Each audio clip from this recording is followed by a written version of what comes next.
Hello and everyone and welcome to the Advaith Vutukuru Show. Today, I'm very proud to announce my special guest, Mr. Sudhanshu Mani. Or if you don't know him, he built Vande Bharat, one of the trains that changed in India's railways forever. Hello, Mr. Mani. Hello, Advaith. So we'll start off. We like to start off and ask our guests about their background first. So how was your childhood? Oh yeah, so my childhood was spent over various cities in Uttar Pradesh, where my father was working, and it was a normal childhood, nothing very specific that I should like to tell you, except that my father was also a railwayman. So uh, I was exposed to Indian Railways a little bit more than others, a little bit more luxurious side of it because we were traveling in saloons. But still, I got a good feel of Indian Railways, and otherwise, the childhood had nothing specific, as I told you. And uh, yeah, that's it. That's what I would like to add here. It did generate some kind of interest in trains as such and railways as we would travel and look at the passing stations. And right from that time, what I call that from an Indian Railways train, what you see, Advait, is the magic and the marvel of the Indian way of life, as I would call it. Sloth, indolence, hard work, grind, celebration, joy, pathos, mourning, rivers, mountains, deserts, waterfalls, open fields. So those are the scenes you actually cannot get from an airplane or even a bus. And I was kind of brought up with all those views of India through a train window. Wow. So looks like you had a pretty good childhood. What came after high school? Okay, so after high school, those were not the days where we were quite, certain about what we wanted in life. So it was either engineering or medical or go through humanities and other subjects and try to appear for Indian admin service. So I liked mathematics, so I went in the mathematics line, which means towards engineering. I did my intermediate, that's +2, part of 10 plus 2 from Lucknow. And after that, I qualified for IIT Kanpur. Did not get a good branch. I got only metallurgy. So I went to the University of Roorkee, which is now in IIT, in electrical branch. And later I qualified for what was called SCRA to be a railway engineer right at that stage with 4 years of training. And then you get absorbed in Indian Railways. And that's how I got into Indian Railways. Can you please tell us what SCRA stands for? Yeah, so SCRA stood for, the scheme is no longer valid anymore. It's called the Special Class Railway Apprentice, which means you are, after your 12th, you are absorbed for a 4-year training. You get a pretty good stipend and you spend learning railway technology, railway mechanical, trains technology, locomotive technology in a institute attached to a workshop in Jamalpur, Bihar. And after completing, then you're ready to be employed as assistant mechanical engineer in Indian Railways. Wow. So did you have any experience in engineering, or like did you just build the train 18 without any experience? No, so I was trained in mechanical engineering. I wasn't any great engineer as such, but yes, I was trained in mechanical engineering, and all my life before we built train 18 with my team in Integral Coach Factory. Most of the aspects that I worked for in Indian Railways were connected with mechanical or what I would call rolling stock engineering, other than some administrative assignments also. So, yes, I had a good experience. Okay, yeah. So how did you pull off Train 18 in 18 months? Okay. So, I will not go into the engineering details of the project Yeah. because that may not interest your audience. But one of my beliefs, you see, has always been that human potential is what we need to exploit.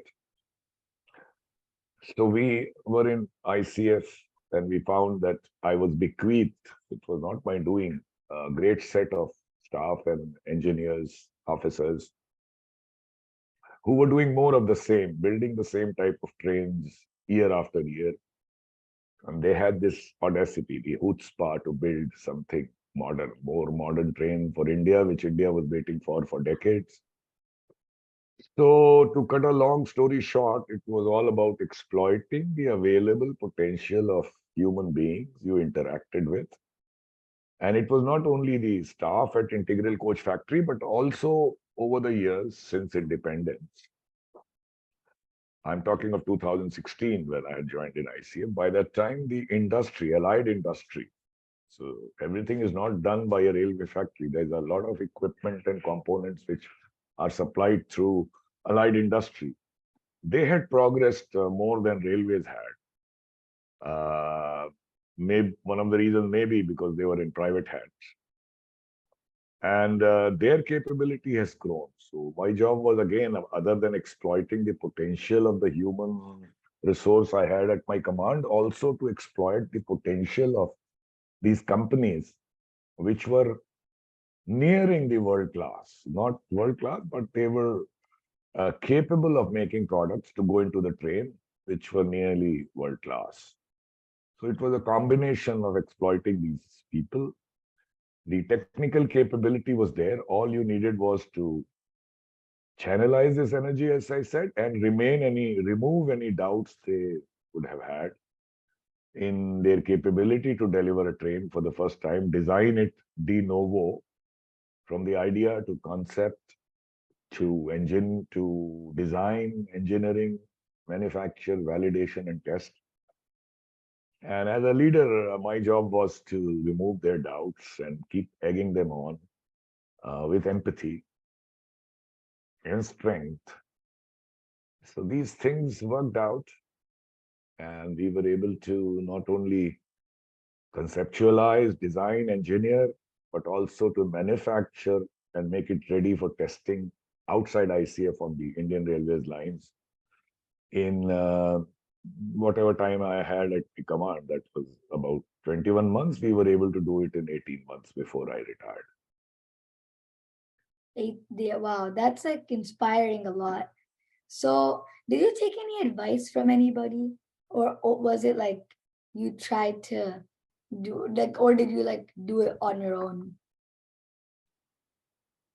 Okay, so if you will read Shakespeare someday, so there is a play, Hamlet, in which Polonius tells his son as he's leaving for France, so give thine ear to everyone, which means you must listen to it, which we don't do. We tend to think that we know everything, which is not the case. And usually, I have found in my working life, the ideas that come from below you, people who are in your team, if you listen to them, then you will have a wealth of ideas to build upon. So at every stage, whatever the people who were there in the team below us and their ideas was never patronized or ridiculed, but valued. Whether you did it like that or not, the ideas need to be valued. So to answer your question, yes, I took advice from everyone in the team and even outside the team, whoever was a stakeholder or otherwise. And all these advice came in handy towards the project. Yes. So, Train 18 streets seems like a stressful thing to build. So, did you ever think of giving up at one point? No. Uh, well, there were doubts all the time, little bit, that we may not be able to complete in time. That is before I retired, so that there was no risk of abandonment of the project. If the new leader thought that why get into a project of this type and why purchase trouble, go on building the trains we did, that was one risk. So uh, we had to do it quickly. And there are always, when you take up a project like this, there are hitches and glitches and disappointments all on the way. But I'm happy to state there was so much synergy within the team that we were able to overcome those hitches, and we had this focus to turn out this train. Our motto was good or bad, it will be our creation, our baby. And when you make something of your own with pride, then the future is only up. It can never go down. And that was what drove us. So it's not right to say that we were not disappointed on the way, but at no point did we think of giving it up having started it, because even an iota of doubt towards giving it up would have been devastating for the team after encouraging them to work on it. So that was not something that came to our mind at all. Okay, so you didn't think of giving up, but it was stressful. Is that what you're saying, Uncle? Can you repeat that once again? So are you saying like you didn't want to give up, but it was stressful to do it? Oh yes, okay. So there are two ways to look at it. Uh, Again, I'll quote Shakespeare. It says in Troilus and Cressida says that things one are done, joy's soul lies in the doing. So when you're doing something like that, there is tremendous joy that you